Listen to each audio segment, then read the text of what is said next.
Hello! I just decided just now. Wait, I don't need a death counter for this. It's Katamari. I just decided just now. I feel like playing Katamari. Might as well stream it. So hi. I also also felt a bit blonde. I don't know. How do I feel about being blonde? It feels like I don't know. It's definitely a different vibe. I know I'm a different person. I'm a bit more himbo, a bit more grunge, a bit more of a rebel because you know I have brown eyebrows. Makes you look like you dyed your hair. Woof. I was just thinking, can't you roll up the sun? I'm sure you can. Woof. You can roll it up. Woof. Yeah, sure. Hello, fellow human. I am not a robot in a skin suit. Alright, that's reassuring. It's probably like the most reassuring thing I've heard all day. I'm 99% sure that this Rafa 2K5 user is a robot. Must open his skin to make sure. Huh. Rafa? Comment? Can you say a human phrase for us? Humanity will fall to despair the day's machines rise. Interesting. I don't know if that sounds very human. Hold on.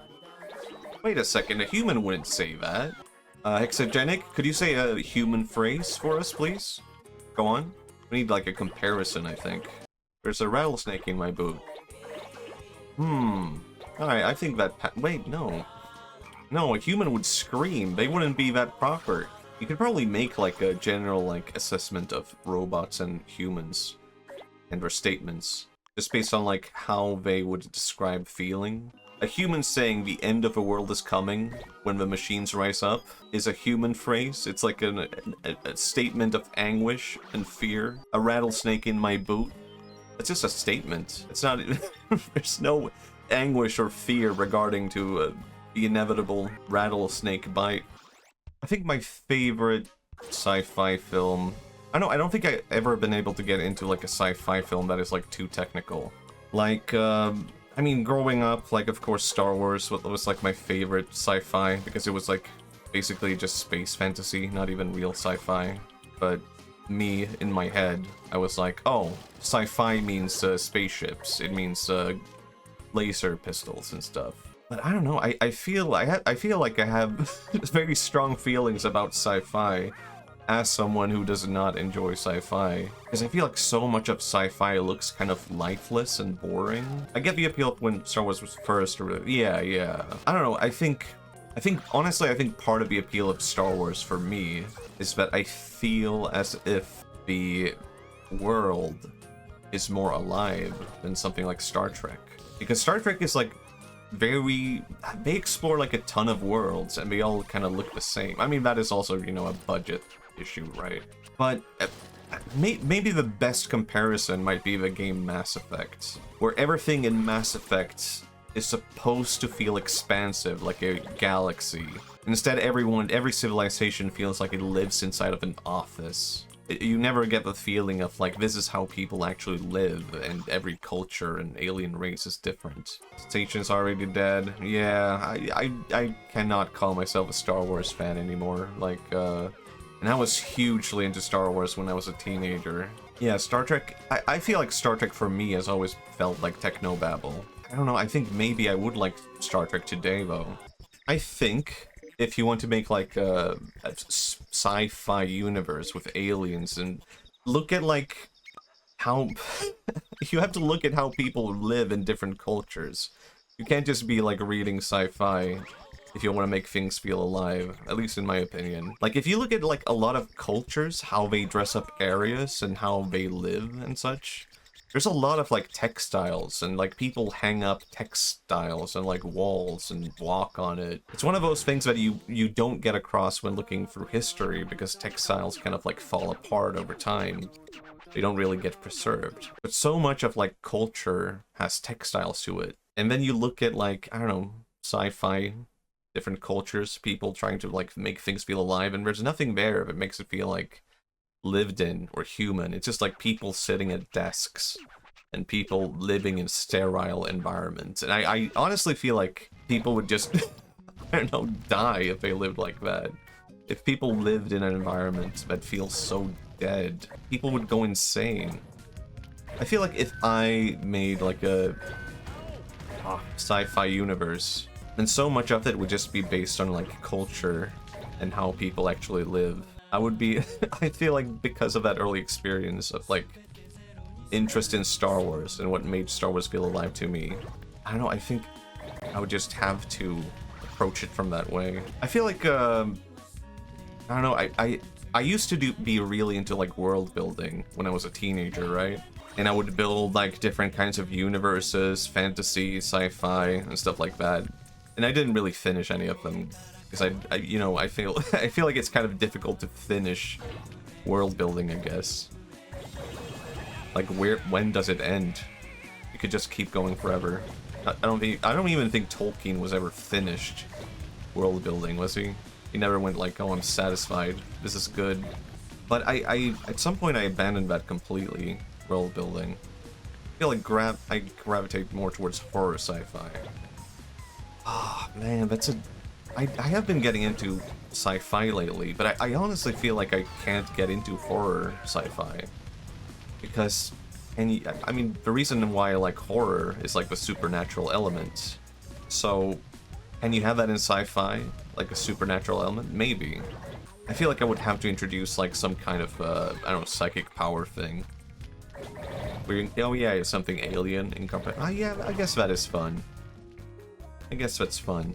But I really desire something like space fantasy, something Star Wars-esque that's just not Star Wars. But I think as soon as you make something with like, here's sci-fi with something supernatural going on, and maybe Buddhist influence, people would go like, oh, I get it, you're ripping off Star Wars, right? But I feel like, no, if I made my Star Wars copy or my universe or whatever, I would like to blend in like a real East Asian philosophy into it. Not like the vague stuff like Star Wars, where it's like you have a force and there's a good side, there's an evil side, which is not really how like East Asian mythology and philosophy works, right? It's not like here's the good, here's the bad. That's almost more of like a Christian element in Star Wars, where people are almost more akin to crusaders than, I don't know, Buddhists, but people often compare it to like Buddhism, Taoism. And if I introduce like a Zen Buddhist element to a sci-fi, I don't know, I think there is something to that that would be really interesting. All sci-fi gets inspired by other sci-fi? Yeah, for sure. Everyone's always asking, where's Kata? But no one asks, how's Mari? It's so goddamn sad. Hello, Roger. Roger, could you say a human phrase that a human would typically say? Just checking, just comparison. What's a human? I feel like that's a reasonable human question. Alright, I'll accept it. Because it's like inquisitive, right? A machine would go like, here is what a human is. It's a bipedal that evolved from a monkey. Also, I love this artist singing this song. His name is Cringy, and I've been listening to him for a long time. I didn't even know for a long time that he had like a Katamari Damacy song. He's maybe more famous now for making a song about like how there's no time. It's like a music video of an old man dancing, and how he's old and run out of time. His name is actually, I mean, it sounds weird to say in English, Kirinji, which it just sounds like cringe, but I think it's supposed to be like a pun on Kirin, which means like giraffe, and I think Kirinji can mean like a child genius or something like that. I think it's supposed to be a pun, I can't remember. Anyway, sci-fi. I don't know, I feel like it would kind of be interesting to make like a real Star Wars, but the Star Wars that people imagine when people say like psychic powers blended with East Asian philosophy, and actually going deep into like East Asian philosophy and sci-fi. Maybe you could just do that as like a... Oh god, now I was just reminded of something cringe I did, which was I tried to rewrite the whole Phantom Menace at one point. And I was like, I'm gonna make the Phantom Menace but good. But I think it was maybe too easy to do that, because Phantom Menace is just like... It's very easy to find a lot of things to improve about the Phantom Menace. Like, no Jar Jar Binks, we're leaving that part out. We can skip Naboo. You could make Anakin into like straight up a demon child, and that would be interesting. That would actually... Hold on, I think we might be onto something here now. Like horror sci-fi? And it's like, oh my god, we have something. Horror sci-fi, Jedi on Tatooine, they find Anakin, and Anakin is just straight up a demon child. And they're like, he's the chosen one, and Obi-Wan is just watching this kid, like, setting fires. And he's like, really? This kid is the chosen one? Well, he's gotta be. Look at his midichlorian count. This is insane. Okay, I'm not sure if that whole midichlorian count thing is real, but I trust my master. Wow, this would be really interesting. Right? Am I crazy? That would be legitimately a good horror story. If, like, it doesn't even have to be sci-fi at that point, right? Oh, it's lit. It's lit. Fire's lit. The campfire's lit. So nice. Everyone looks like we're having fun. Alright, you want to go home? Okay, I didn't realize I even finished it. Yeah, sure. Every so often, Anakin eats a whole person, but they do really need him to balance the Force. Yeah. I mean, that would be kind of good. Like, Anakin the child could just straight up kill a person when he realizes his, like, Force potential as a result of being introduced to, like, Qui-Gon Jinn. And even Qui-Gon at that point is like, this is pretty bad. But he is the chosen one. He is so powerful that we have to ignore that for now. He just broke Watto's neck. I was thinking of doing a Watto impression, but I don't think I can do that. Because it's just, I need you broken my... That's not what Watto sounds like. You've broken my neck, I'll leave that one. I'll leave that one. But then Anakin breaks Watto's neck, because, you know, then he's free. My god. Oh my god, I kind of want to write this down. This could be, if I really wanted to rip off Star Wars at that point, then that would be a whole movie by itself. But I think it would genuinely be really interesting to introduce, like, real, quote-unquote real elements of, like, East Asian philosophy to sci-fi or whatever. I kind of want to go as the orange one. I'm feeling a bit orange today. But the question to that is like, wait, what does he speak? Estas ludo play bonega. Oh, Ace. What? Students at Earth schools? No! Speaking of Anakin, we're studying Esperanto. We are tre ukupata. We all love your highness. Love. Hooray! Done with studying. Perfect timing. Alrighty, off to school. You can turn the silly ideas into shorts with a less effort drawing, just for a joke. I kind of want to do that. I kind of do. My god. What? School is for studying? What kind of studying? Rolling? Oh, I forgot about Katamari. You can only play with the students for this long. Oh, I like that it started as soon as I hit something. I was waiting for something to happen. I actually did calligraphy in Japanese class when I went to university. Oh my god, that was the beginning of this year. I was about to say last year. Well, it was last year as well, but it ended at the beginning of the year. Man, and imagine Anakin, the demon child, being introduced to the Jedi Council, right? Anakin has gained awareness of how powerful he is, and he's had this fucked up childhood. And now he is being told, and this inflates his ego, of course, being told that he is like a chosen one. And Obi-Wan is just watching all of this unfold in horror. Like, what the fuck is happening? Like, my master, the guy I've trusted my entire life, has gone insane. And even maybe Qui-Gon Jinn at this point is just like, I need to let go of you. Like, clearly Anakin needs more attention, right? You know how to handle yourself. You're old enough. And that adds more frustration to Obi-Wan of like, what the... I can't even stop it at this point. I mean, it would have made, I don't know, Darth Vader kind of horrifying. Even if as a child, he was just relentless. So Anakin, the demon child, is at the, like, Jedi Council.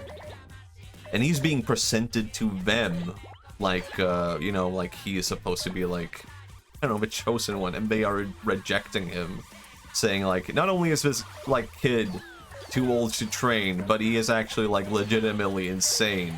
And I can sense a dark aura around him, like it killed a weird alien named Watto. And Qui-Gon's like, no, ignore that. That may have occurred, but that is why he needs all of this, right? He needs attention. He needs, maybe not attention. He's getting enough of that. Wow, this is my favorite level so far. This is awesome. I was not expecting this game to be better than the first one, but I think legitimately at this point I can say This is way better than first. Anakin needs to have like a freak out at the Jedi Council, I think. Where he is like, he's getting frustrated. If we don't give this child the rank of master, he will consume the world. Maybe even then, right there in that moment, he's like, I demand the rank of master. And the Jedi Council find this like laughable. And they're like, this child. I mean, a child can be immature, right? But this might be too much. This might be insane. Just give him this blankie before he destroys us all. That might actually, legitimately, that might be a good idea for how to develop this first further. Because Anakin has like a freak out moment at the Jedi Council, like refusing to take him in, saying he's a demon child, saying like, this is too much, we can't do this. And that makes Anakin feel like, oh, I'm going back to slavery, or like I'm basically being handled like I am a, what's the word, commodity? It's all coming back to him, and that makes him flash back to Watto, being like, honey, please, kill the money. Oh my god, it's his Palpatine. Oh my god, the Watto voice destroys your throat. Word of advice, don't do the Watto voice. Oh my god, a Dogu. That's a friend to the Haniwa. Look at that. Redacted Fiend just followed. Oh, Redacted Fiend, hello. Also, what the fuck? Why did I get a TTS? Did anyone else hear that? I did not do that. Why did I get a TTS? I never put that on. Oh my god, cheap followers? What the hell? Wait, say a human phrase real quick. Moral steward, vow. Now an important question, how much child? 3 years, 9 years? I guess that's important for funny reasons. Like Anakin? What age is he when he's in Phantom Menace? Isn't he like 9? It might be interesting to make like a change on his age, actually. Make him younger. Like maybe Qui-Gon finds him when he is younger. The Sith joined the Jedi on placating cosmic horror. This is how Anakin brings balance. The introduction of the Sith could honestly be like a relief to the whole Jedi situation. Because it meant, no, we're not gonna have a baby demon. We're not gonna have that. We can't have a... That is actually... That's a whole different horror movie.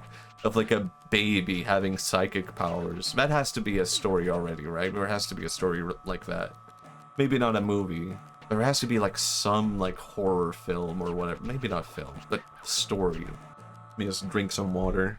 That Watto voice really took everything out of me. 11 just followed. Hello, Goga Moga 11. Hello, hello. Why do I have 2 notifications? And I don't get it. Where's this voice coming from? I swear I never set that up. Hello, hello, hello.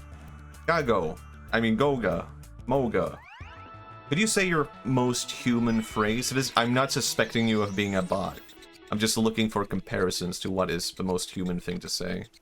It's the baby from Twilight. Oh my god. Didn't that baby immediately grow into a person? I'm not a human. I feel like that's fairly human. That's a fairly human phrase. I can see that. Only one I can think of something from HXH. Must have been a terrifying baby. I've never actually seen a red HXH. Yeah, we're not running a survey. It's all a social experiment, you see. My god, a heart. Oh my god, she's beautiful.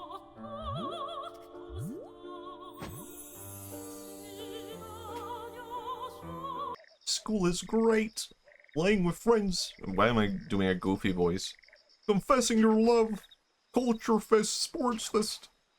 I mean, it was night school. We feel youth was bittersweet. Wow, it's the king. Amazing. This is so amazing. Wait, hold on. Is that a mushroom? I can be a mushroom? What the hell? Look at me. I'm Hansel and I'm Gretel. Together, we're Hansel and Gretel. I feel like they're vaguely familiar. Came all this way because we heard that the king can grant wishes. We want to stuff ourselves with sweet things. How about it? Yeah, alright. Kind of amazing that so many, like, classic Western childhood stories are also very common across the world. Even in Japan, even in, like, Korea, to the point where many of them are actually, like, still in Japan and Korea, even though we've kind of gone out of style in, the West. Like, what's her name? Anne of Green Gables was, like, popular in the 1900s. And that's from Canada. And if you ask people about Anne of Green Gables today, they're gonna be like, what the fuck is that? But it's like hugely popular in Japan and Korea, Anne of Green Gables. And there was an anime recently, it looked kind of interesting. I actually never saw it, but it did seem like something I would enjoy. Oh my god, it's so fast. I keep saying this, but the levels in Katamari 2 are blowing me away in how, like, good they are. That they didn't just, like, do the same concept over and over. It's crazy. Oh my god, I'm so big already. Anyway, Anakin. Kinda want to go back to Anakin again. Anakin, the demon child, what happens? Does he have... Well, how does he actually get into the Jedi Council? Now that he's had, like, a major freak out. Maybe that is actually the thing that pushes him to join, where he, like, seriously injures a student at the academy, or maybe not a master, because they know how to handle it, right?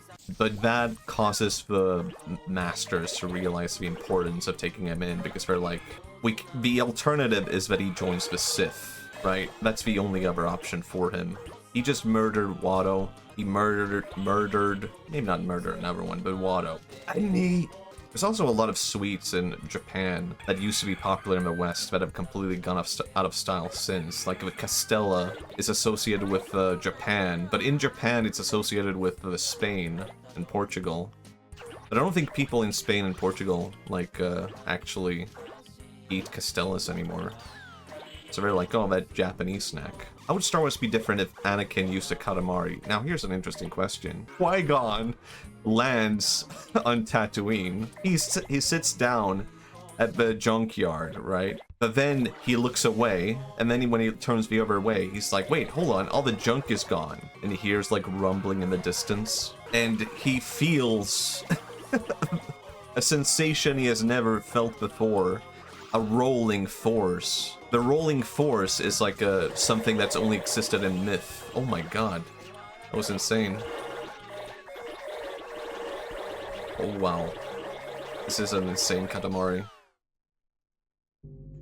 I actually failed. I didn't do that early enough. I didn't do it. Qui-Gon feels the rolling force, a sensation that's only existed in myth. And Anakin hates sand. It's, of course, rough and sticks to his Katamari. It's really good because imagine, you know, Anakin has existed rolling his Katamari on Tatooine, and the sand has not only caused him to not be able to, like, become strong in the Katamari, like, it's cost him resistance in doing the Katamari. So then, when he lands on, like, Naboo with his Katamari, he becomes, like, unleashed. He's like, without sand. I can't do an Anakin voice. Without sand. That's not what it sounds like. Without sand. I'm so powerful. That's what he would say. But Qui-Gon and Obi-Wan are like, no. So we can't. I think he would be too powerful with the Katamari, actually. Because imagine final battle where, you know, there's the whole space battle. Instead of being in a spaceship, Anakin just rolls the Katamari. He rolls the spaceship instead of exploding it. It's just in his Katamari. And then he rolls up Darth Vader. It's like, well, that's the end of that. It's not a very good Star Wars lightsaber fight. The lightsaber is just stuck in the Katamari. I think you could probably introduce the Katamari to, like, any universe and it would be, like, too powerful. Like, would Goku be able to defeat the Katamari? Or what if Goku rolled the Katamari? Now this is interesting power leveling. Goku x Katamari, who's strongest? I mean, I think Goku could probably defeat a Katamari, right? But I think Goku with a Katamari would be unstoppable. Am I crazy for saying that? Huh.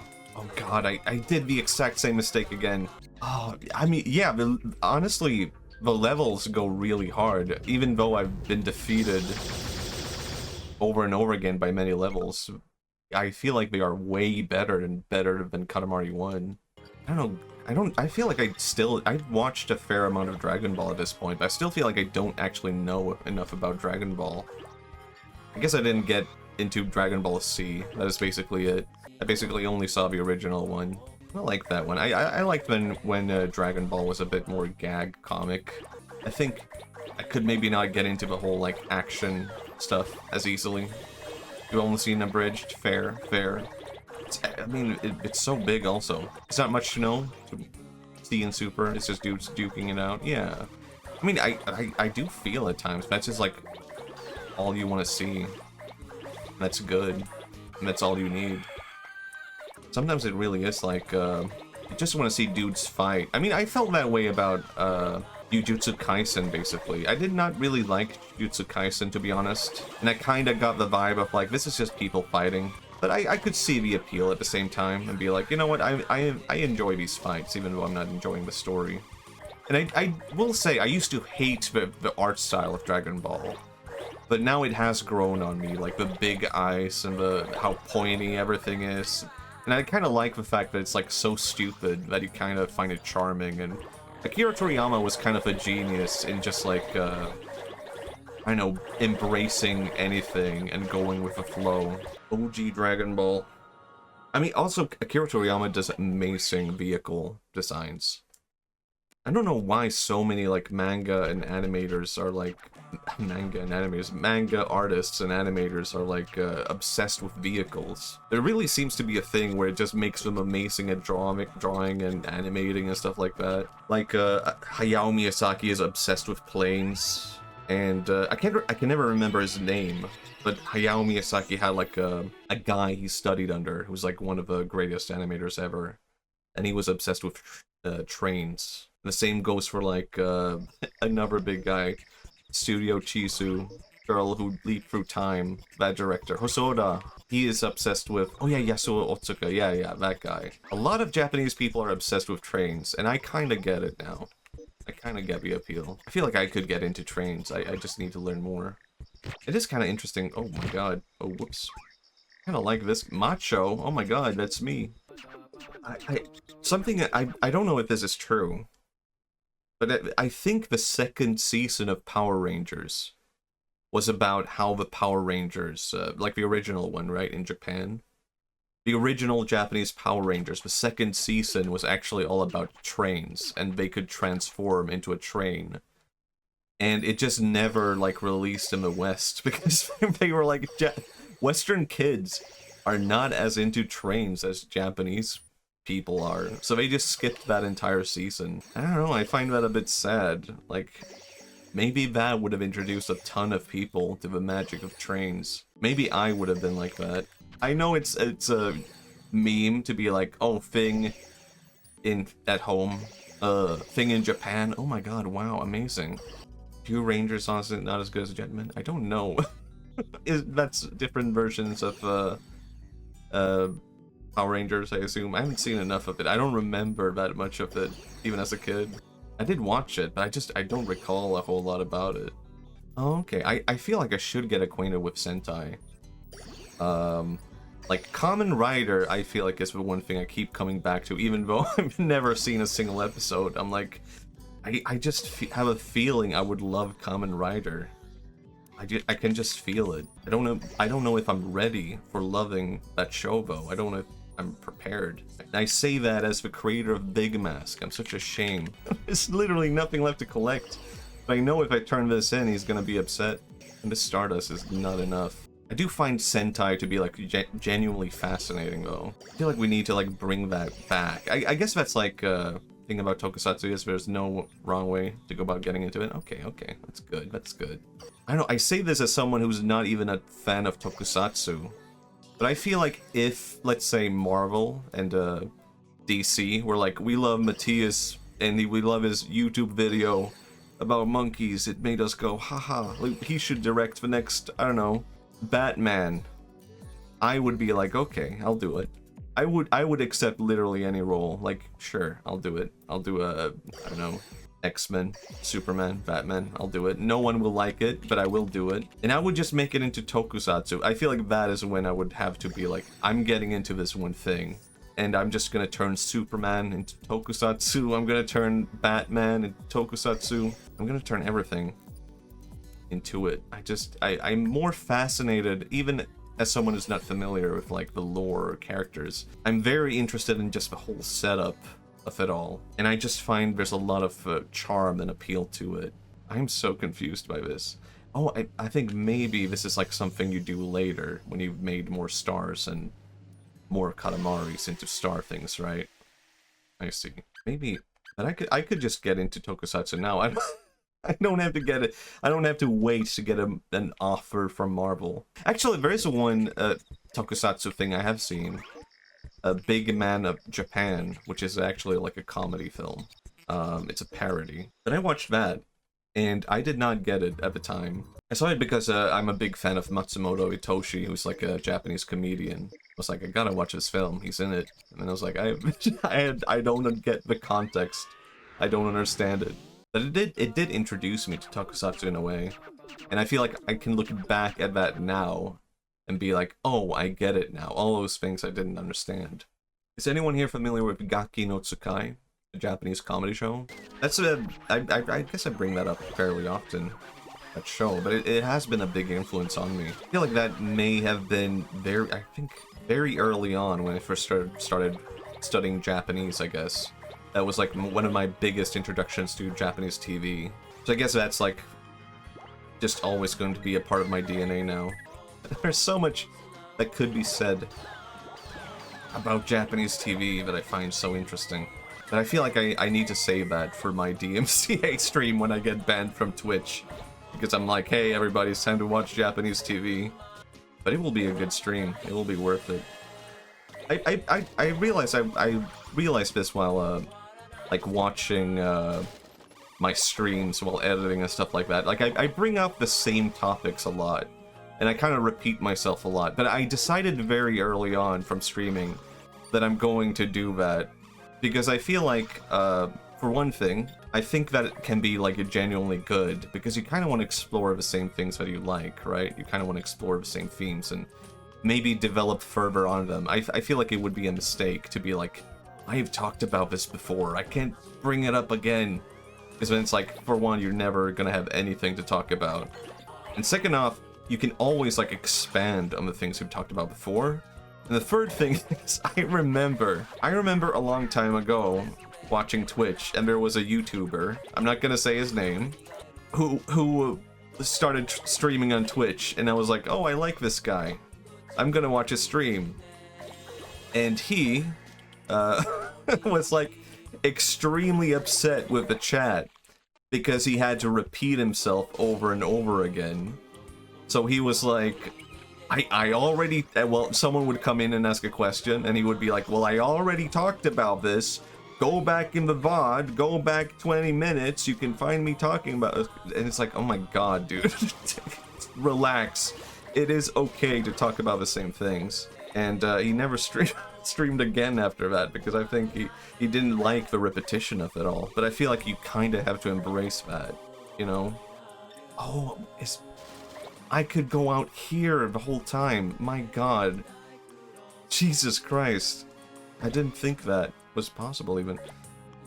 So yeah, I saw that stream of a guy getting extremely upset about having to repeat himself.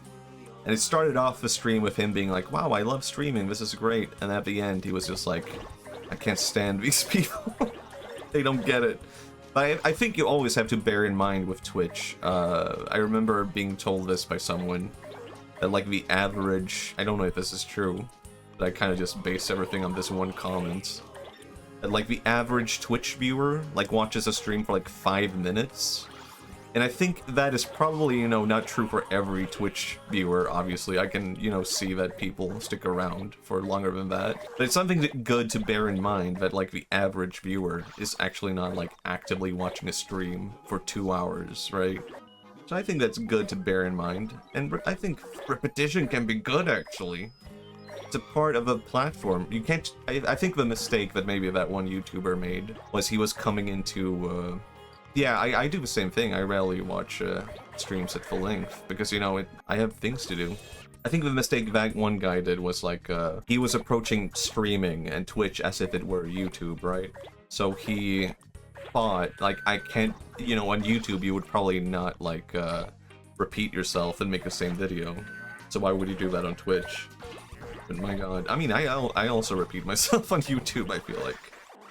Like, I did see a couple of comments on my recent video, favorite color video.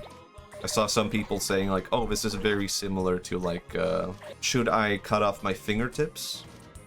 And I did think about that while I was making the video as well, like, oh, this is kind of similar. Like, there are some, like, common themes and common, like, question of personality, common anxiety kind of thing. But I felt like the conclusion was different, the reason for why the question existed was different. So I felt based on that it was different enough to be like, well, I have a different message to portray with this, right?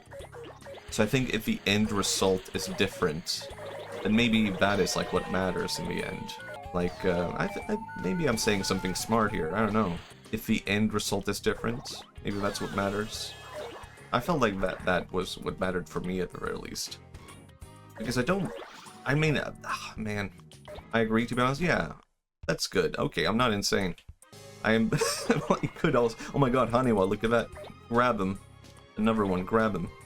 There's so many of them. I can't get enough. I think that. I don't know.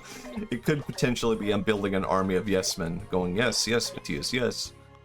But I would be okay with people disagreeing with me, to be clear. I try to have an open mind. I feel like your ideas grow throughout the videos, no sweat it. Okay, yeah, that is good to hear. I think, like, how should I put it? I do want to explore the same themes, right? And I think that's okay. Man, I don't know if I should admit to this, but I was kind of thinking of connecting those two videos of, like, maybe the guy in the should I cut off my fingertips video is actually the T guy. But I decided against it because I felt like I actually want these people to be like two different established identities. I don't want them to be the same guy. It would feel a bit late to think about that also. Like, I feel like that's something you should maybe only do if you thought about that from the start. Because I don't necessarily like when people do that otherwise, so why would I do it myself? It would be like, I would feel too much like George Lucas rewriting stuff or something, I don't know. Fingertype is just the T guy preferred him. I mean, I kind of had that. I mean, you could kind of lead up to some kind of event, right? Of like, what the hell happened to T guy? He used to be a human being, and part of I thought about having like the flashback to him playing Pokemon, being him as the blonde fingertips guy. But nah, maybe there's the potential for them to meet someday. Like, they could be playing D&D together. Oh man, this is really good. I had that idea of him being obsessed with D&D, and of course that would be so good actually if he is friends with him, or maybe has introduced him. Oh my God, there's a whole new plotline. Fingertips guy is playing D&D with T guy. This is their first time meeting together, and they are both getting extremely frustrating at each other because they are basically just reflections of each other. And they're like, I fucking hate this guy. And we're both just wait, oh my God, I missed out on something. I messed it up again, but I want to go again. It's a fun level. Especially now that I know what to do. Oh, that would be so good. Man, I need to... I should do this for every video. Just be able to come up with a sequel for it on stream. Somehow that seems to work. Where I'm like, oh, I'll never make a sequel to this video. And now I'm like, he's playing D&D. What the fuck? Where did that come from? I don't know if I want to say this, but the most trouble I've had with maybe any, like, sequel video, I guess, is the door thing. AI door video, right? Because that's like one of my most popular videos, and people have asked for a sequel to it. I've also always felt like, I mean, where would you even go from there? Like, how do you go back to a territory of the AI door and the spaceman? Kind of feels like a one-and-done story. But it would be kind of interesting, just throwing that out there, to continue the story as a response, right? To the original thing of like, oh my God, you could kind of draw the idea from that video, right? Of like, oh, every job has importance and meaning, right? And then you cut to maybe like the spaceman guy, and he is like, my job is to maim and murder. Like, his job is like killing people. And previously the idea was like, every job is important, and here's like a guy who's like, yeah, my job is to like eliminate alien species because they might be a threat. Is that a good job? Is that a good job to have? Is that important? I'm protecting people, but at what cost? And maybe a different door. I feel like that is both like the worst idea possible, and it might be the funniest idea possible. Of just like you go through a similar thing, but with a different door. Because that could end horribly, where it's like, wow, this is a horrible rehash. Or it could be the funniest thing imaginable, where it's like, why is this the sequel? It doesn't make any sense. Maybe it's about a... Oh man, now I want to do that. Maybe it's about a door, but the door is just fucking stupid. It's like, I don't get it. I guess he wants to... It just screws things up further. Oh man, that's also a really good idea, actually. But instead of, like, trying to help the space guy, he just screws things up further. People would see that as a commentary about AI, though. They totally would, where it's like, you have this one thing of like, oh, the AI helped the spaceman. And people see that and they're like, oh my god, what an amazing story. We need to build AI like that. And then they build an AI, a new door. And because they build it with that idea in mind, it just screws everything up. AI toaster that doesn't like to toast. Man, that would be depressing.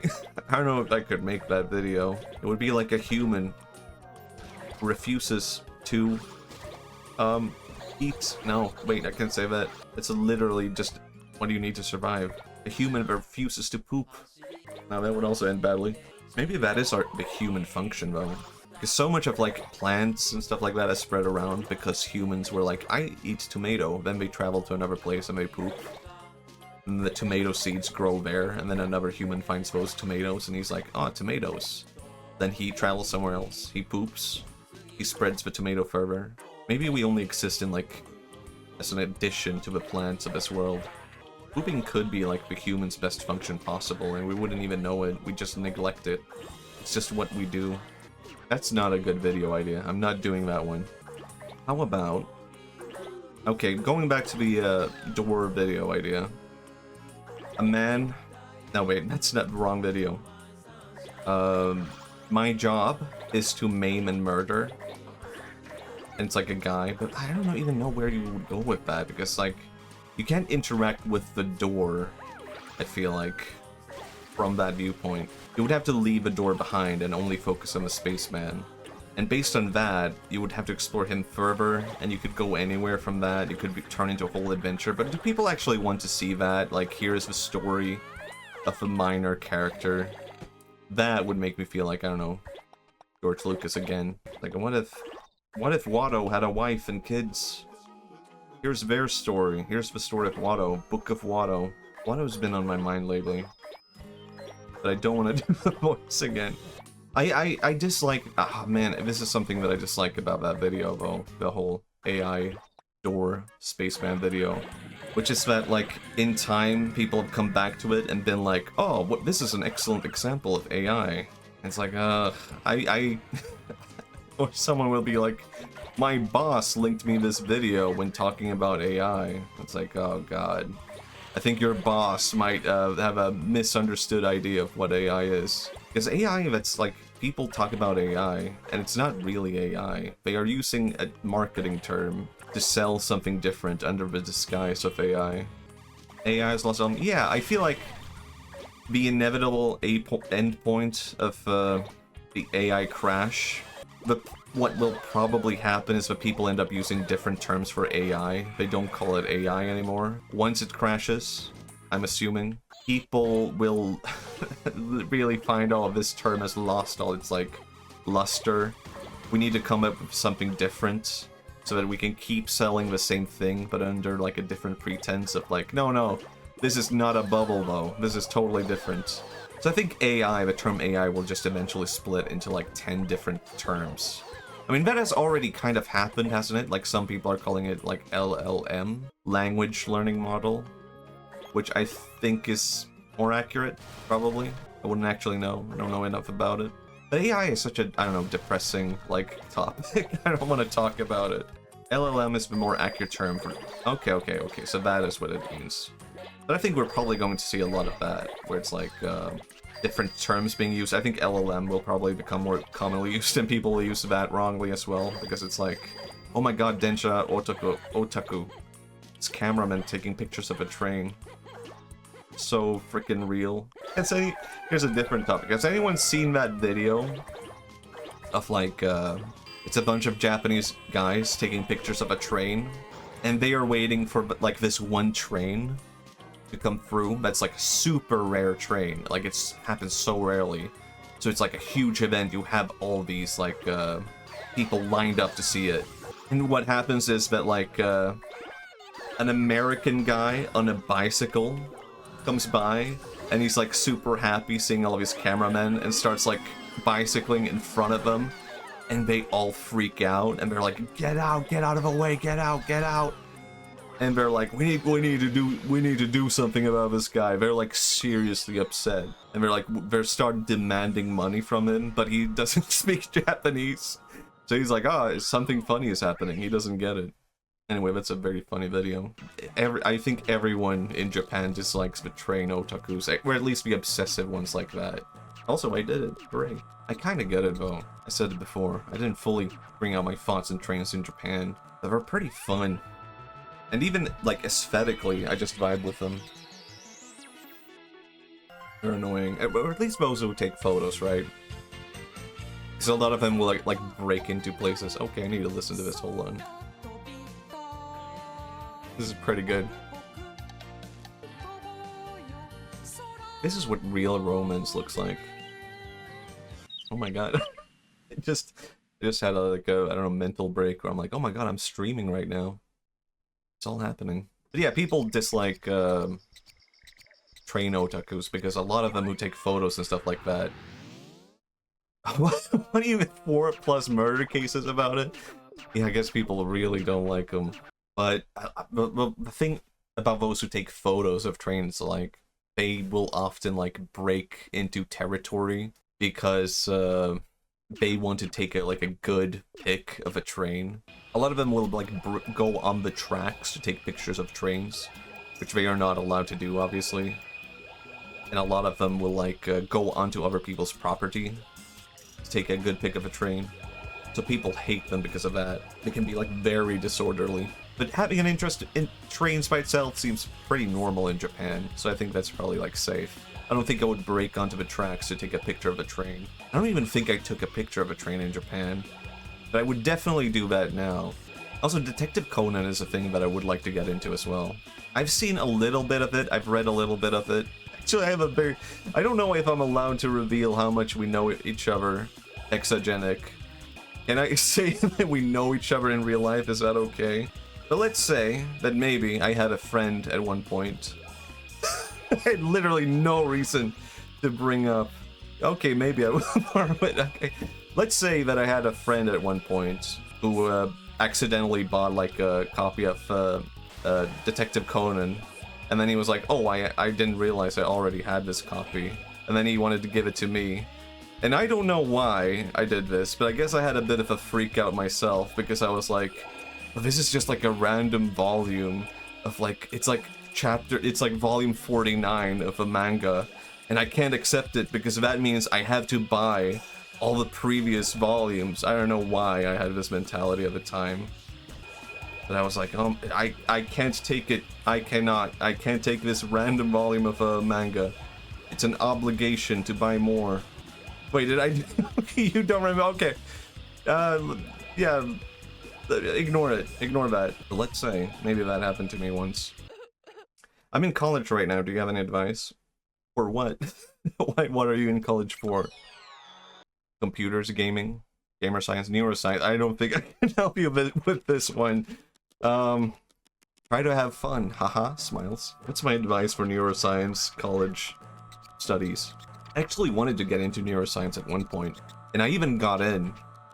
I applied because I was not serious about it, but I got in, and then I was like, do I really want to put into this much? Do I really want to study this seriously? And I decided not to do it. I was like, well, my YouTube channel is picking up. Maybe I should just focus on that instead. And then I was like, well, maybe, you know, I kind of just want to focus on art. My advice, I guess that's my advice. Make a YouTube channel after you're done with neuroscience.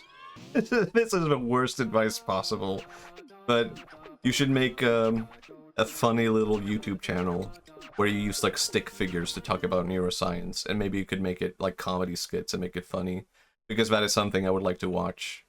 So do that, and then tell me to subscribe. That's not even advice, that's just a demand. That's horrible. I'm sorry. Yeah, it's a good idea. Alright, good enough. Oh my god, I'm a sumo guy. This is awesome, actually. Oh my god, monkey. This music is so intense. You know, something I was thinking about this earlier today is I was literally just thinking of how much I love the art style of Katamari and WarioWare and stuff like that, and how this is like game concept art, or it's just game art. But if you say game art, you would probably not think of those things, right?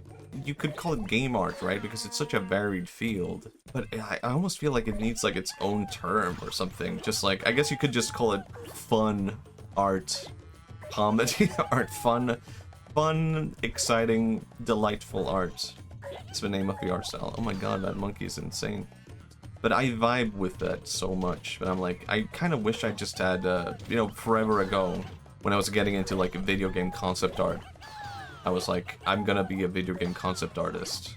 And I wish I had really just like, I don't know, stuck to my guns about like, oh, I want to be doing something that looks influenced by Nintendo. But at some point, I just got it into my brain of like, no, that would never work out. I can't do that because, I don't know, that's not what the video game industry looks like. And I never, I don't know, thought about indie games or anything like that, because I was like, I gotta aim big. I like the GameCube era art. It's, yeah, me too. Like I've been looking actually at a lot of like 3D models and stuff lately, because I have been more curious about like getting into 3D modeling, and it would be totally like viable to just be like, I just want to make something that looks like 64 era, and that's it. Like there's nothing wrong with that. If I was like, I'm getting into pixel art, and that's it, that would be fine. But I guess there's a part of me that is like, no, if you do 3D, it's gotta be fully 3D or whatever. Something like that. You gotta learn all the 3D, which definitely would be good to learn. But I think it's more important to just follow what you like. Like, I feel the same way about art in general nowadays, I guess, actually. Which is like, I remember early on, like, it was common advice of like, don't just draw portraits. Right? And that genuinely is good advice. Like, you should not only draw portraits. If you draw the full body and whatnot, it's like you would learn more about how to draw a portrait as a result of being able to draw a full body, even if you only want to draw portraits. But also, if you only want to draw portraits of people, like, why not? Just do it. Like, if you genuinely only care about portraits, and it's completely, like, fine to only care about them, I feel, then you should just embrace that and have that be your thing. Like, I disagree. I don't know, it's kind of weird, because it feels like art advice that could be, like, misconstrued in a way. I don't even know how to say that word. But I feel like if you only want to draw one thing, then you should totally embrace it. You should not see it necessarily as a limitation. It's just, it's a place to start, possibly. Same with pixel art, same with 64 era art. I'm gonna open up Blender. I'm deciding now.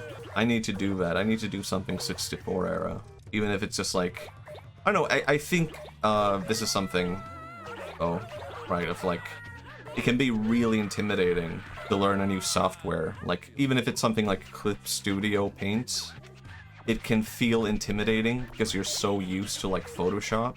But I felt like it was a really good approach for me to learn Clip Studio Paint by just like, not trying to draw a whole thing in the software, but like opening it up every now and then, or like having it be like, I'm just gonna draw in this for like an hour and then switch back to Photoshop.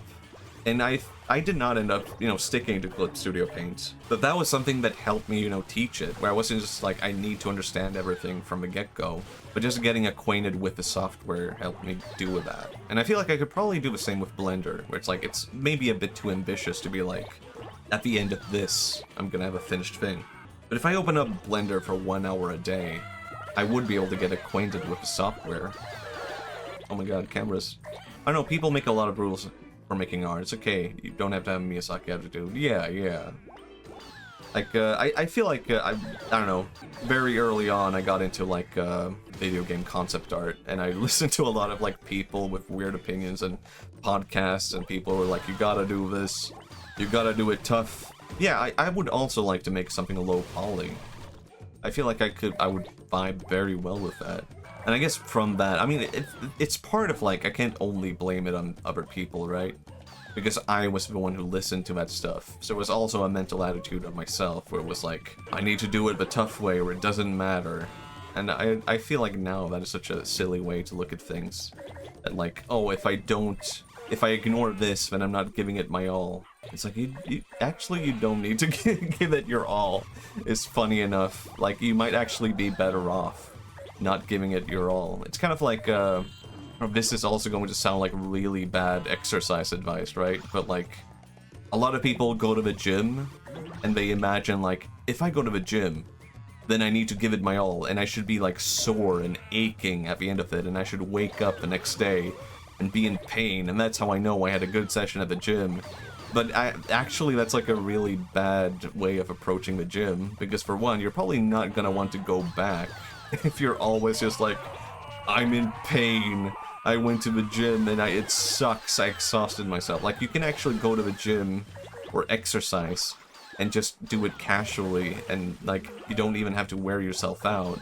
And you would get, like, more out of that at times because it's like, you'd probably end up going back to the gym, for one, and you would end up exercising more than if you hadn't, or if you just exhausted yourself every now and then. Anyway, that's one way of looking at it, I guess. What was I talking about? What was my point? I had a friend that felt like that too. If they ever donated to a place, it wasn't a very high amount. They shouldn't even donate. Yeah, I definitely get caught. Even now, I get caught up with that as well, right? Like where I'm like, oh, what's the point? And it kind of is like something you have to like train yourself to mentally get out of. Like people often think of it in terms of like, once I have learned something, then it's there forever or something like that. But often it's a thing that you have to like continually repeat to learn in different ways. Like that's how people often approach like drawing anatomy and stuff as well, right? Where they are like, I'm going to draw hands, and by the end of it, I will understand how to draw hands. When it's like, that's not how drawing hands works, right? Like by the act of you drawing hands, you will start to see like new ways of drawing hands that you couldn't see before. And that you could not possibly have imagined from your lack of experience drawing hands. When you, I don't know, people often think of it in terms of like having a new attitude or idea of like, I don't know, maybe I'm just talking about myself, it's not everyone, right? People often come up with one idea where they're like, yes, I get it now. I should be more happy. But you're only thinking about how to be happy in one way. You haven't fully like thought about how to apply being happy in different ways. And that's how you fall back, where you're like, I don't get how to be happy. Does this make sense at all? Maybe I could use a better analogy. Oh, look, it's snowing. Wait, did he say Sweden? God damn it, did I miss that? I need to... I need to leave this level. Hold on. Oh, look, it's snowing. When it snows, we think of snowmen. Snowmen are cool. Okay, I thought it said Sweden, but it was snowmen. But it's very difficult maybe at times to see like how to apply something you have learned. Because you see it from the point of view of like, I should do this one thing more. And I should be more like this.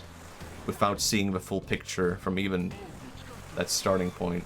It's not making any sense, never mind. Let's talk about fun, weird games instead, like WarioWare and Katamari. I guess they're very different games, but they're kind of within that like experimental fun style of things that I guess I'm falling more for now.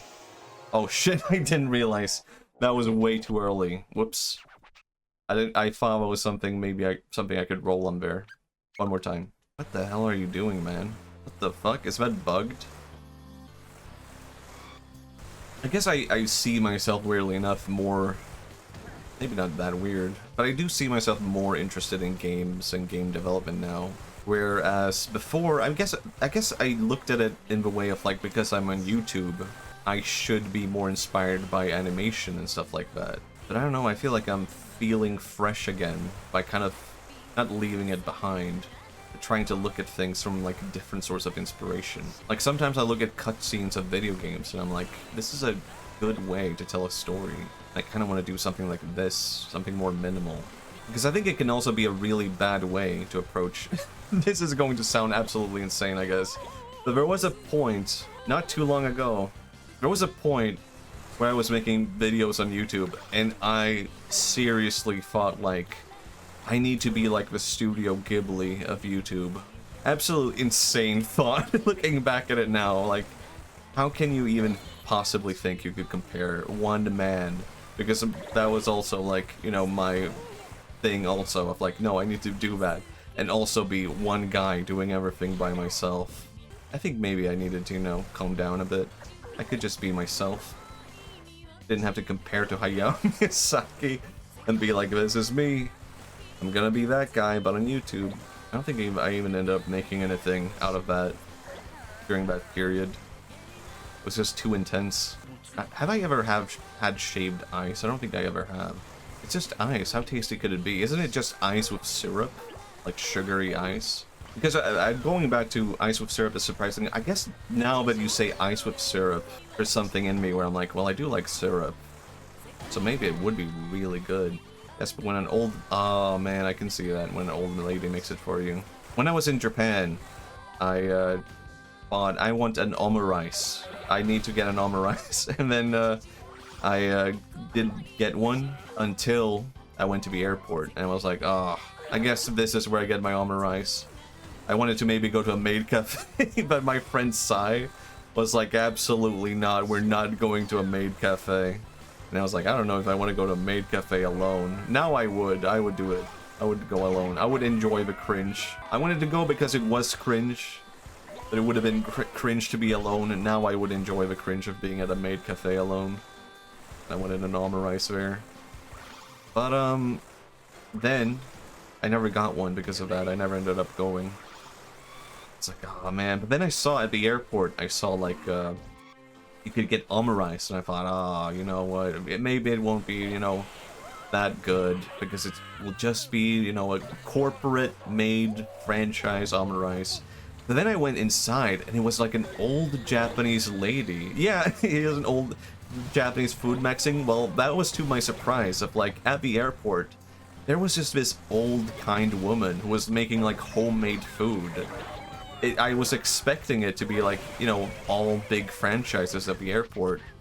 But it was just, I guess it was just like, I don't know. She just set up a business there.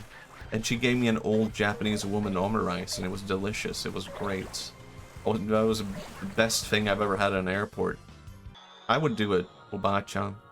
Oba-chan, Oba-chan. Oba-chan. Did you guys ever make origami in school? 66%. It's insane. I have a weird memory of origami. I don't know why. But I think that was my first, like, experience with understanding that Japan was a place that existed, maybe. And my first experience was my teacher telling me about origami and, what's it called? Hiroshima. The bombing of Hiroshima. And I think I maybe had some vague idea of Nintendo being from Japan. So I remember my teacher telling me about origami. This is a really weird flashback that I just had. I remember my teacher telling me about the Hiroshima bombing, and we had to make origami, and that happened in Japan. And something in my mind as a child went, Japan, and I wrote down on a piece of paper, Nintendo, because I don't know. I guess I had some kind of vague idea of Nintendo is from Japan. I'm hearing about this, Hiroshima, and my brain goes, Nintendo. Write that down. Writes it down, Nintendo. I think maybe it actually was that I was like practicing spelling or writing or something like that. That seems like something I would have done at that age. Oh my god. Is this a racing thing? What the hell? I should have read. I thought it would just be another level. There's a lot of games I want to play on stream, but I don't know how viable that is. I decided early on that, like, I want to be able to play the same games that I play on stream. I want to be able to play them also off stream.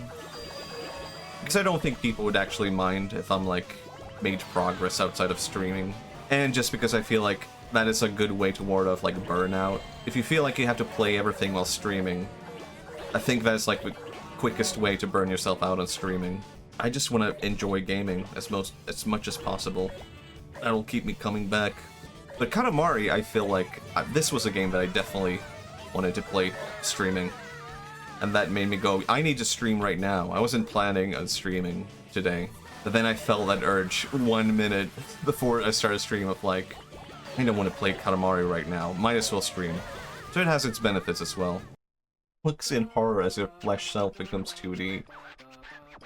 Oh, I didn't read. Man, every now and then, I'll miss reading something, and I feel so sad because I'm like, I want to make sure that I read everything in chat, and then eventually it happens, but I miss something. I'm like, oh god, and I'll watch my own VOD because I'm editing something, and I'll see a really funny comment and be like, god damn it, I didn't see that at the time. How did I miss it? Yeah, I think I just have to get used to that with streaming.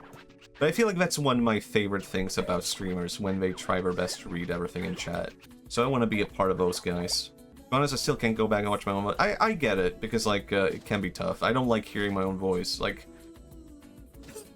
it's kind of weird, because it's like I do a lot of stuff involved with hearing my voice and like stuff like that. And I don't know how to like interpret my own voice or whatever, I guess, because I'm like, people tell me I have a deep voice, and then when I hear my own voice, I'm like, I sound like a child. I sound like a 15-year-old. I sound like, I don't know. I sound like a baby, man. It's weird. You have to come to terms with yourself and then just ignore it. Pretend it never happened. Also, another thing about my voice is that, like, when I'm talking right now, and I'm like, I'm speaking with so much passion. I'm speaking with so much emotion. Then when I listen to myself later, I just sound completely mono and flat. And I'm like, what the hell happened here? I don't know how to express myself. Oh yeah, and I don't know how to enunciate this anymore. I can always blame that on being Swedish. I can be like, you know, I actually have a speech impediment. I was born in Sweden. Because that makes me legitimately cringe when I go back to like old videos of mine or old recordings of me, and I could not make the difference between Y and J. So I would say yogurt as jogurt and stuff like that, and that's like a common like Swedish thing, but I legitimately I could not hear the difference. I could not tell the difference, and I was just like, I don't, is there something wrong with me? And it turns out I was just Swedish. George of the Jungle. And I used to say George, like George. And people were like, what the hell what are you trying to say? You know, George W. Bush? Like, oh, George. Yeah, George, you got a job? A what? You got a job? I'm stuck. Oh no, I'm stuck. I'm stuck. I don't think, I think something bugged out. I don't think that's supposed to happen. Man, I messed this level up. But this is a tough one. Oh yeah, I forgot. That's why I messed it up. I actually did better this time around, actually, so never mind. Opinion on Drain Gang. I don't know what that is. Is that like hip-hop? I'm a bit of a hip-hopper myself. Do you have any thoughts on Rip Slime? No, I have no clue. I'm a big fan of Rip Slime. And I've been listening to Rip Slime nonstop this year, and I'm very happy that we're back as a 5-group guy unit. Because, I don't know, I say I'm not necessarily a fan of rap and hip-hop, but I have pretty much been listening to a lot of rap and hip-hop over the past few years. Like, I've always associated myself as being, like, someone who's into, like, rock and alternative rock. But I have just listened to a lot of, like, Japanese hip-hop and rap. Have you done pronunciation training? Your accent is hardly noticeable at this point. No, I just decided, this is gonna sound maybe a bit weird, but like, I decided at one point that I'm just gonna do like an impression of what an American sounds like, and that's just gonna be how I talk, and then that just became like how I talked. Like the impression just never ended. So I can't undo it now. I can't undo the impression. So yeah, I do the same thing with every language kind of that I learn. Like speaking I think that's like a bit of a common mental block where it's like, I think that's a common mental block with like learning languages and stuff, where it's like, people often approach something like pronunciation with Japanese, pronouncing it as if it were your own native language. But you have to like get into the mental block of like how a Japanese person pronounces something is different, and you have to like, I don't know, the way I imagine it is like I'm a baby hearing a word for the first time. Because a baby doesn't have all these like assumptions of like this word sounds this way, and you make it using these sounds or whatever. You just imitate how a baby would imitate a sound. And you go like Yamato, and you're like, oh yeah, that is how a Japanese person sounds. Oh, I'm not familiar with King Ghidorah. Is that also? No, I don't think I recall them. But I am a big fan of like Rip Slime, Punpy, Shelmiko, Halkali, who else? Chinsa Dopeness. Like it's a lot of Japanese hip hop actually. Okay, this is gonna sound really weird maybe, but I had a bit of a. Oh my god, those cats look amazing. Look at that. So for a long time, I listened to a lot of really depressing Japanese rock music. That was just like, oh yeah, I love Halkari. I used to listen to a lot of depressing Japanese rock music, where it's like Syrup 16G, and it's been called like the most depressing band in Japan, because so much of the lyrics are just about depression and anxiety and like, in a way, kind of ideation of those things. I'm not really a fan of how it can come across as like almost romanticizing depression.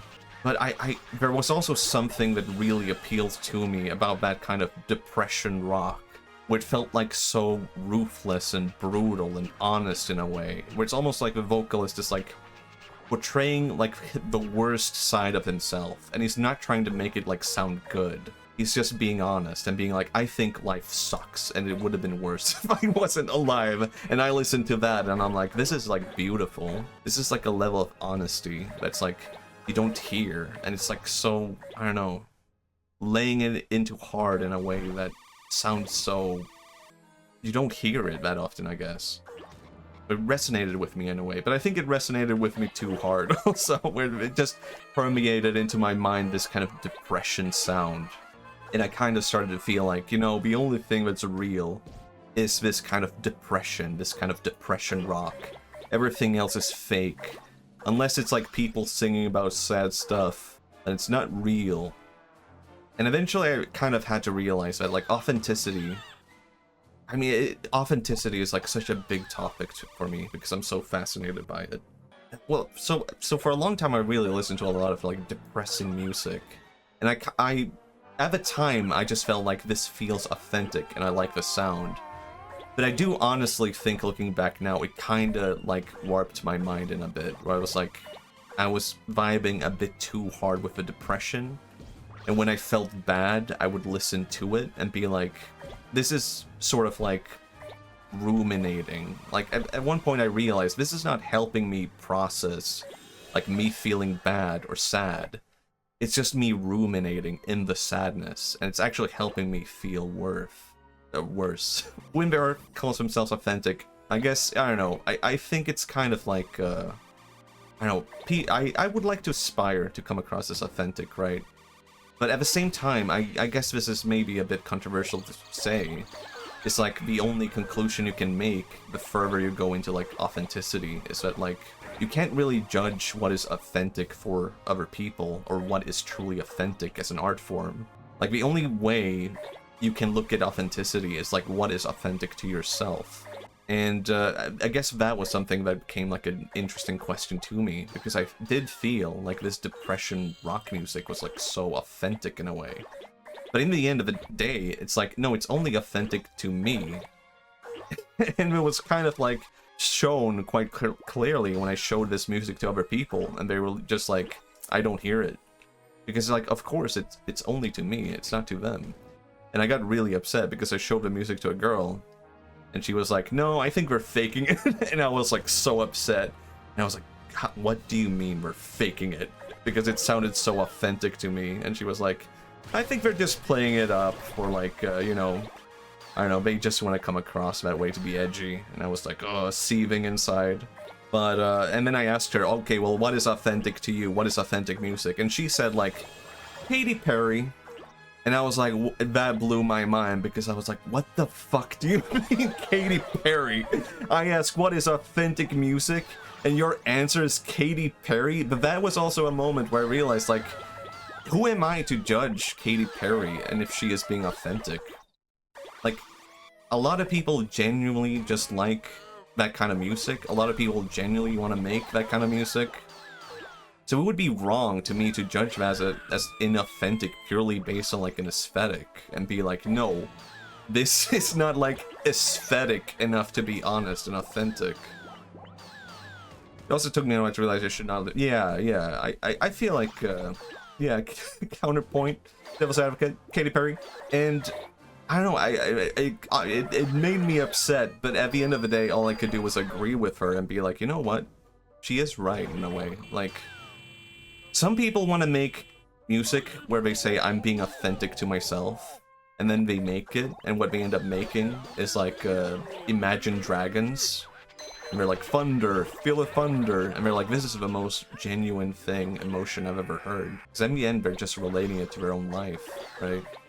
So yeah, anyway, long story short, part of me, I appreciate your ability to consider a perspective too. I would have judged. Yeah, I mean, I did. That was, you know, I fell prey to that as well. You know, of course, in the moment of that, I fell prey to that, and I was like, what is wrong with her? How could she? Oh, she doesn't get it. She doesn't care about this kind of stuff. Whatever. Authenticity is like, I don't know, an interesting thing. And I can say, you know, I kind of judge people in different ways with that also, you know, where I'm like, I've heard VTubers do like super cute anime voices, and it's like, that's not real. But then, you know, all I could think later was like, you know, that it doesn't actually matter if that's like not how they speak in real life, because like, that's just like how they want to portray themselves, and that's fine.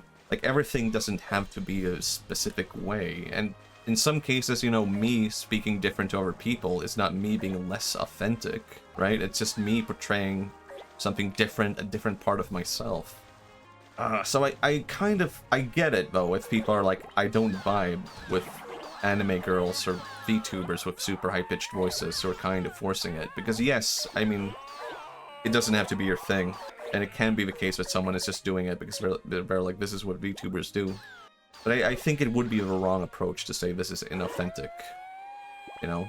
Like, odds are you probably talk to your parents in a different way that you talk to your friends. And that's not you being inauthentic, it's you having different sides to yourself. And you would probably approach, like, making YouTube videos and streaming in the same way as well, right? So I think that's, like, a good way to approach authenticity. Yeah, it's gonna be a slice of the soul. And I will admit, like, I was, like, too harsh in like, doing my casual judgment of people, of, like, what is authentic or inauthentic. I was wrong in that. Even I never made a big statement. I'm apologizing for my own thoughts that I never expressed to anyone. But in my search for music that sounded authentic, that kind of brought me to, like, Japanese hip-hop and rap, because I was like, I listened to that with the idea of trying to be open-minded, and I listened to Chel Miko, and I was like, this sounds genuine to me. It's like pop, and it's produced, but listening to Chel Miko just sounded like two people being like, we just genuinely want to make music that sounds fun, and like people having a good time. And you know, that can be absolutely authentic. I don't have to see myself as the edgy, brooding person, you know? So yeah, for that reason, one, Chel Miko will always have a special place in my heart. And I think I've also opened myself up to just listening to other forms of things and approaching that with a sense of like, you know, this is genuinely authentic, just being fun and having happy thoughts. There's someone shooting someone.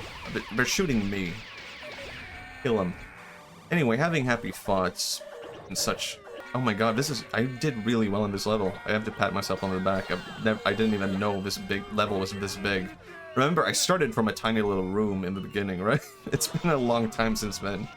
It's kind of difficult. I mean, I have mixed feelings about all of that stuff, like, because there definitely is a lot of, oh no, I forgot to bring it back. I did all that.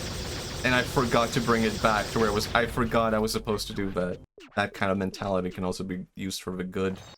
If I come across someone with a forced voice, it just sounds anxious. I'd rather than be comfortable than nonchalant too on the opposite. Yeah, I think that is also a thing to consider, right? Like, I think it's actually the case that, like, a lot of streamers and YouTubers and such, and, like, they... how should I put it? They don't typically do it because they're like, this is what my voice should be. Because usually it's just like, oh, this is, you know, they're nervous, and this is sort of like their go-to voice for that. And like, I've talked to a lot of VTubers behind the scenes, where I would have thought like, oh, she's putting something up for the stream. And then I just hear her in voice chat, and I'm like, oh, she just sounds like this all the time. Oh yeah, it's also like a common thing in like radio as well, like, and acting, where, in radio, you often hear, like, people doing radio voices, because people put up this idea of, like, this is what you do in radio. You do the radio voice, and this is how I know that I sound good. And it can take 10 years or whatever for people to realize, like, wait, Pete, this sucks. Like, this is not good. Radio voices are not good, and people don't actually want to hear them. But people start radio, and they come into it with this idea of, like, if I do this, enunciate, do loud, obnoxious laughs, and talk in a specific way, then people want to, like, hear that, or this is how I do good radio, this is how I sound good. But it's almost always the case that people just want to hear people, like, talk casually. Like, people don't want to hear, like, a forced voice or anything like that. They just want to hear regular people talk how they talk normally. Anyway, I think I'm happy. Stream. I don't know, I didn't really have any end goal. I kind of just, need to go to bed, I guess. That's the conclusion, real conclusion here. Thank you everyone for coming to stream, but I do have to wake up in the morning. It's actually funny, I remember you before I knew about any YouTube from your Spaceship Door video, which I love, by the way. It was nice. Yeah, thank you. I haven't really advertised me streaming or anything because I wanted to make sure that I actually enjoyed doing it before I made it like a big thing or anything. And I have really been enjoying it. So, but at this point, I don't know if I will just advertise it, because I feel like, oh boy, what if that becomes, like, I don't know, stressful. I am a bit anxious about that, but I think I would be able to handle it at this point. But I feel like I'm doing this just for fun, so I don't really need to make it a big announcement or anything either, because at the end of the day, it's just like, I'm doing this because I like it. Anyway, I'll be back soon, I think, actually. Because, yeah, I like it. Thank you. Good night, everyone. Bye-bye.